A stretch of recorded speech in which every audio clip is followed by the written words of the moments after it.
열린시장 레이싱 시간입니다.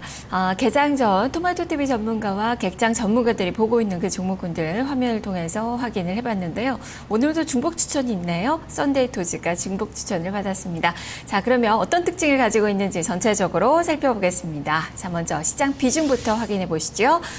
코스닥 비중이 높습니다. 60% 비중으로 나타났고 코스피는 40% 비중으로 설정이 됐습니다. 이어서 업종상의 비중도 확인을 해보도록 하겠습니다. 오늘 현대건설이나 이 대림산업 등이 좀 보였는데요. 건설업종이 가장 높네요. 20% 비중이고 서비스 업종, 한전기술 이런 종목군들이 좀 들어와 있었습니다. 그리고 제조업체들이 많이 보였고 IT 하드웨어 쪽으로 13% 비중으로 나타나고 있습니다. 자, 그러면 이 중에서 명예전당 관심주를 살펴보도록 하겠습니다. 이지호 전문가 만나보죠. 전문가님 안녕하세요. 네, 안녕하십니까. 이지호입니다. 네, 오늘 종목이 파세코네요. 석유난로로 유명한 그 기업이기도 한데요. 자, 이 종목 보시는 이유 설명을 해주시죠. 네, 파세코가 지난주 한번 급락이 나왔었죠. 하한가까지 떨어졌었는데, 지난주 하한가까지 급락이 나왔던 이유는 이라크 사태, 네, 이라크 사태로 인해서 주가 이제 급락이 나왔습니다. 왜냐면 이라크에도 수출하고 있는데 약한 전체 그 비중의 13% 정도를 차지하고 있습니다. 그래서 실제 이라크 사태 장기화로 인해서 이것이 이제 물량이 취소됐을 경우에 이제 우려감들이 좀 반영된 것으로 보이는데 그나마 실제적으로 그렇게 취소될 가능성은 그렇게 많지 않고 만약에 이라크 내전이 어느 정도 진정되고 종식된다라고 하면 오히려 긍정적인 기대감으로 작동을 할 수가 있을 것입니다. 그리고 어쨌든 장기화되고 설령 만약에 이 이라크에 수출하는 물량이 모두 취소된다 하더라도 그 가격 물량, 만약 13% 정도 차지하고 있으니까 하한가까지 떨어졌다라면 그 가격분까지 다 반영된 부분이 아니겠나, 그렇게 판단을 돼서 이제 오늘, 싸게 살 수 있는 기회다라고 이제 소개를 시켜드리고 있는 쪽이고요. 그리고 또 이제 이라크 쪽은 석유난로 같은 쪽 제품의 생산이죠. 근데 최근에 이제 파스코의 성장을 이끌고 있는 쪽은 어떤 캠핑 용품이라든가 석유난로 쪽이 아니고 하반기에는 그쪽이 좀 성숙이긴 한데 최근에는 주방 가전 쪽의 성장을 이끌어 가고 있습니다. 그렇기 때문에 오히려 이로 인한 이라크 사태로 주가가 급락이 나왔던 부분이라고 한다 그러면 주방 가정 성장에 따른 어떤 실적 기대감으로 주가는 다시 하락을 멈추고 반등으로 연결될 가능성이 있지 않겠나, 그렇게 보고 있습니다. 얼마 전에 제습기를 출시해서 이제 제습기 판매에 대한 기대감도 또 여름철이기 때문에 기대를 해볼 만한 부분들이 아닌가 싶고요. 그리고 이제 제습기가 이제 한 60억대 정도 매출에 기여할 것으로 기대가 되고 있는데, 그렇다면 파세코의 전체적 매출 비중을 따진다라면 작지 않은 비중이 아닌가, 그렇게 판단을 합니다. 또한 말씀드렸다시피 상반기에는 어쨌든 주방 가정이 성장을 이끌어가고 있고 이것이 성장 동력으로 작동을 한다면 약한 1분기 때 주춤했던 캠핑 용품 및 석유 스토브 이런 쪽에 대한 어떤 수출 실적 회복 기대감들은 여전히 작동할 수 있는 위치에 있지 않겠나 싶습니다. 네, 이야기 좀 들어봤는데 먼저 이라크 쪽부터 좀 살펴보면 이 이라크가 전체 이 매출에서 차지하는 비중이 한 14% 된다. 어느 정도 지금 악재성 재료는 반영이 됐다라고 말씀해 주셨는데 이라크 사태가 장기화된다고 한다면 또 얘기가 좀 달라질 수는 있을 것 같은데요. 그런 우려까지도 좀 반영이 됐다라고 볼 수 있는 건가요? 네, 그렇습니다. 장기화되고 이것이 해결이 안 된다라고 하면, 결국 주가는 단기적으로 진동을 받을 수는 있겠죠. 근데 좀 전에 말씀드렸다시피, 이라크 물량이 다 취소가 된다 하더라도 그 가격대 물량이 지금 반영을 받았다라고 하는 부분들이고, 설령 이라크전이 장기화된다 하더라도 이제 물량이 이라크 쪽 수출 물량이 다 취소될 가능성은 희박하기 때문에 최근에 주가 하락은 좀 다소 과도한 측면이 있지 않겠나 그렇게 판단을 하고 있습니다. 네, 제습기 판매가 이제 지난해부터 시작됐다라고 말씀해 주셨는데요. 지금 어느 정도 좀 호조를 보이고 있는 건지, 올해 그렇다면 이쪽에서 어느 정도의 매출을 예상을 하고 있는 건가요? 일단은 증권가 쪽에서의 예상치는 올해 한 65억 정도, 이 정도를 신규 매출 추가로 좀 보고 있습니다. 그것이 약간 다소 과대 계상된 측면이 있다 하더라도 어차피 새로운 신규 매출 쪽이 확대되는 쪽이고 신규 사업 진출이기 때문에 이건 주가에 긍정적으로 볼 수가 있는 부분들이겠고요. 작년에도 특히나 최근 여름철에 제스키 판매가 상당히 잘 되고 있기 때문에 결국 이제 파세코 쪽은 제습기 시장에서 경쟁하는 구도가 아니고 새로운 성장 동력으로서 하나 추가가 되는 부분들이기 때문에 60억대 정도 매출이 나온다라고 한다 그러면은 상당히 주가에 긍정적으로 볼 수 있지 않겠나 싶습니다. 네, 1분기 실적이 상당히 좋았었어요. 그렇다면 이 제습기 매출까지 이제 더해준다면 더 실적에 기대감 좀 가져볼 수 있는 것 같은데요. 어느 정도는 예상을 해볼 수 있을까요? 1분기 때 매출은 한 50% 이상 좀 늘어났습니다. 다만 이제 캠핑 용품이라든가 석유 스토브의 부진으로 인해서 영업이익이나 순이익은 적자인데 작년 동기 대비는 적자폭이 많이 줄었죠. 그리고 어쨌든 간에 정확하게 중성주는 예측하기는 어렵습니다만은 1분기 실적을 감안하고 그리고 작년도도 2분기 그리고 특히나 3분기 때 상당히 매출이 좀 좋거든요. 그런 추이를 감안한다고 하면 올해는 전체적으로 영업이익 기준으로 한 150억대 정도는 나올 수 있지 않겠나 그렇게 생각을 하고 있습니다. 네. 자, 그러면 좀 차트상으로 움직임을 좀 볼까요?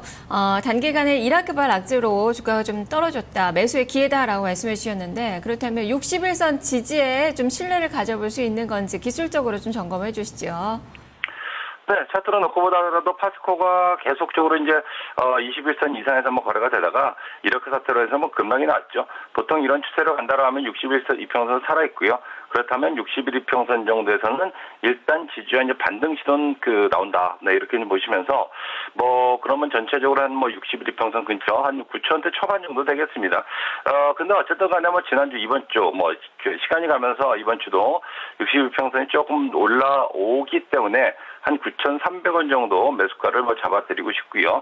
61평선의 지지를 바탕으로 해서 다시 반등의 성공 그리고 22평선 복구한다라고 하면은 기술적으로도 단기적으로 약간 주춤했지 중기적인 추세는 전혀 이상 없는 그런 흐름이다 그렇게 이제 보실 수가 있겠습니다. 전체적으로 파세코의 성장이라든가 실적 추이를 본다라고 하면 결국 이제 목표가는 저는 중기적으로 한 15,000원 정도 나만 생각을 하고 있는데 일단 13,000원 정도의 목표가를 설정해드리고 싶고요.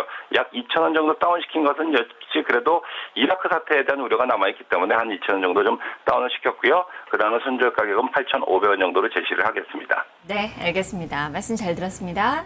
네, 감사합니다. 네, 최근에 또 기관 쪽에서 약간 좀 매도를 좀 보여주고 있는데요. 그러면서 주가가 좀 밀렸습니다. 61선 오늘 또 지지가 되는지 여부 살펴보시면서 기관이 또 턴을 하는지 여부도 좀 보시는 것이 좋을 것 같네요. 목표가 다소 좀 보수적으로 13,000원까지 제시를 했다라는 의견까지 들어봤습니다. 이어서 지점의 관심주를 알아보겠습니다. 신한금융투자 삼성역지점으로 가보죠. 안동균 차장입니다. 차장님 안녕하세요. 네, 안녕하십니까. 네, 오늘의 종목은 현대건설입니다. 자, 이 종목 주목하시는 이유 설명을 해주시죠. 예, 크게 투자 포인트 세 가지 말씀드리겠습니다. 첫 번째는 이제 미착공 PF 해소로 인해서 리스크가 축소됐다는 점. 두 번째는 합병법인의 실적이 반영되기 때문에 외형적인 이익이 확대된다는 점. 세 번째는 이제 해외 수주의 100억 불 이상의 전년과 동일하게 달성할 가능성, 이런 전망들로 인해서 현대건설을 좀 추천해드리겠습니다. 네. 저 그러면 좀 하나하나 좀 설명을 좀 자세히 좀 들어볼게요. 먼저 미착공 PF 부분 해소와 관련돼서 말씀드리면, 현대건설이 가지고 있는 PF의 리스크가 한 1조 원이 넘어섰습니다. 하지만 지난달부터 이제 당진에 있는 송화학이 한 1,720억 정도 됐고요. 그러면 이제 평택에 있는 송담 쪽에 한 977억 정도가 됐는데, 그것이 이제 분양이 되었고요. 그 다음에 이제 하반기에는 평택 세교 쪽에 있는데 굉장히 규모가 큽니다. 한 2,090억 정도가 되는데 이제 분양을 앞두고 있습니다. 따라서 이런 것들이 이제 그것만이 잘 해결되고 있고 또 해결된다면 그 2014년 이후로는 이제 1조 원 아래로 떨어져서 한 7,200억 규모로 이제 축소가 될 것입니다. 따라서 리스크가 상당히 좀 많이 축소가 될 것이고요. 두 번째는 이제 그 2분기부터는 이제 합병법인이죠. 현대 엔지니어링과 현대 엠코가 합병을 했기 때문에 그 실적이 이제 반영이 됩니다. 그리고 기존 연결 실적에 있어서 이제 현대 엠코 실적이 더해지게 되기 때문에 특히나 이 현대 엠코 같은 경우에는 상당히 좀 실적이 좀 좋은 그런 회사였습니다. 매출액도 이제 뭐 2013년 기준 했을 때 한 3조 4천억 정도 됐는데요. 그것이 이제 전년 대비해서 한 1.8% 정도 성장한 그런 모습이고, 그리고 영업이익 같은 경우도 그 전년 대비해서 한 17% 정도 상승한 그 2,500억 이상한 그런 영업이익을 시현하고 있습니다. 따라서, 그리고 이제 평균적인 영업이익률이 7.5% 정도 되기 때문에 이런 꾸준한 매출 성장, 그리고 뭐 안정적인 수익성 이런 것들을 보여주고 있는 회사가 이제 연결 실적에 의해서 이제 더해지게 되기 때문에 어떤 현대건설의 외형이 있나 혹은 뭐 이런 것들은 계속적으로 확대될 그런 전망입니다. 그리고 마지막으로 해외 수주 쪽인데요. 2013년 기준에 했을 때 이제 그 현대건설은 다양한 해외 쪽의 어떤 수주를 이제 비중적으로도 가지고 있었습니다. 아시아나 중동, 중남미, 아프리카 쪽 이렇게 다양하게 갖고 있었는데 2014년에도 뭐 러시아나 말레이시아 이쪽으로 시장 다변화 정책을 계속적으로 유지하고 있습니다. 그리고 뭐 수주 안정성은 계속적으로 이어지고 있기 때문에 그런 것들이 아무래도 작년 2013년도에도 100억 이상 그리고 올해도 100억 이상이었던 해외 수주는 무난하게 좀 달성할 것으로 예상이 됩니다. 이런 면들을 우리가 좀 종합해 본다면 현대건설 그동안 많이 좀 하락해 있습니다만 이제부터는 주가의 상승을 좀 기대해 볼 수 있다 이렇게 말씀드리겠습니다. 네, 해외 수주에 100억 불 이상 달성 가능성도 이야기를 해주셨는데 사실상 해외 쪽에 뭐 이라크도 그렇고요, 뭐 베네수엘라도 그렇고 지금 정정불안의 상황이기 때문에 이런 부분에서 프로젝트 부분에 좀 문제가 생기지 않을까라는 생각도 좀 가져보게 되는데요. 이런 가능성은 좀 별로 없습니까? 중남미 쪽이 지금 현재 그 해외 수주 비중에서 한 15% 정도를 차지하고 있습니다.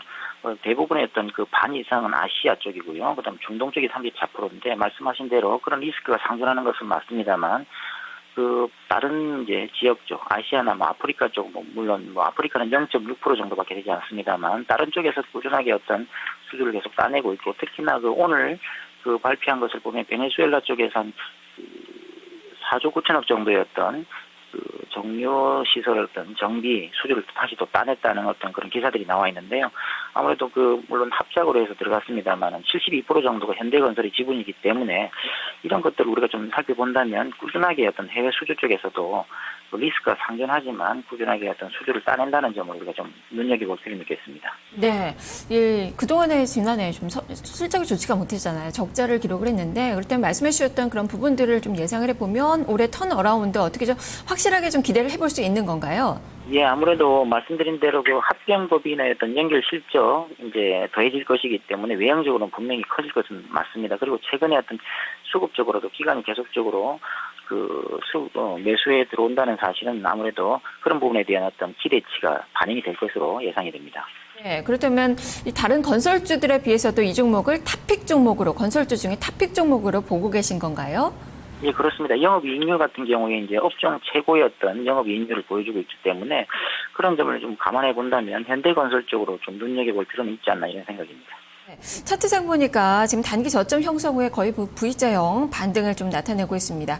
현재 120일선 저항에 직면해 있는 그 상황인데요. 앞으로 어떤 흐름을 펼칠지 차트상의 움직임도 살펴주시죠. 예, 기술적으로 봤을 때는 말씀해 주신 대로 골든 크로스가 발생하면서 강한 음봉, 거래량을 수반한 어떤 강한 양봉이죠. 양봉을 이제 형성을 한 다음에 지난 금요일 날 이제 121선을 맞고 약간 밀리는 그런 모습입니다. 하지만 아래쪽에 있는 그 강한 어떤 5일선의 반등을 우리가 예상해 본다면 55,000원 부분 아래에서는 이제 그 분할 매수로 접근해 볼 수 있다라고 좀 말씀드리겠습니다. 따라서 54,000원에서부터 55,000원까지 좀 매수해 볼 수 있도록 권해드리고 목표가는 65,000원대까지 좀 제시를 해드리겠습니다.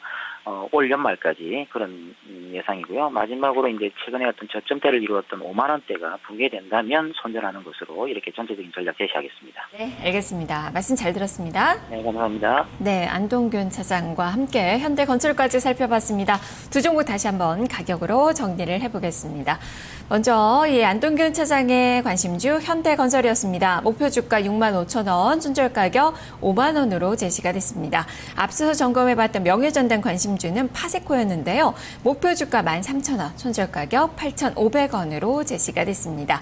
열린 시장 레이싱이었습니다.